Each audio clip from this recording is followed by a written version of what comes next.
Today we're going to cover a topic that I get asked about all the time. When you're live baiting, how do you know where to put the hook in the bait? There's several ways to do this, right? Well, there's one really easy rule of thumb you should always keep in mind.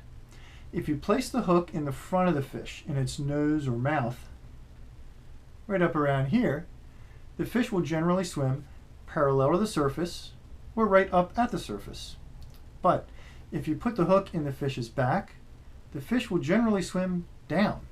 Now, if you're putting it in the fish's jaw or nose, how do you know exactly where to put it? There are a couple different ways to look at this. Oh, I lost my hook. There it is.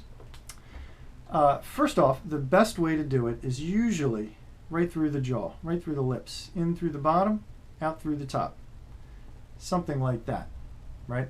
The only problem is some fish that are delicate, say bunker is a great example, this sort of pins their mouth shut and they can't breathe very well. They die pretty darn fast, usually before you get a bite. So that's not the best for them. That's when you want to go through the nose, in one nostril, out the other, something right about like that. And that usually does a pretty good job. The downside is it comes off pretty darn easy. So sometimes you take a cast and the bait goes flying off. Nothing you can do about it. But at least once it's in the water, it will live.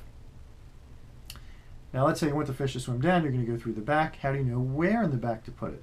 Well, generally speaking, going right behind the dorsal fin, right about there, is usually pretty good. The fish will swim down, hopefully he'll get eaten, right? The only thing is, if you're in a really stiff wind and your boat is drifting really fast, or if you're at anchor and there's a really strong current pushing against the fish, after a while he's going to get tired and he's going to start getting dragged backwards like this through the current. That does not look natural.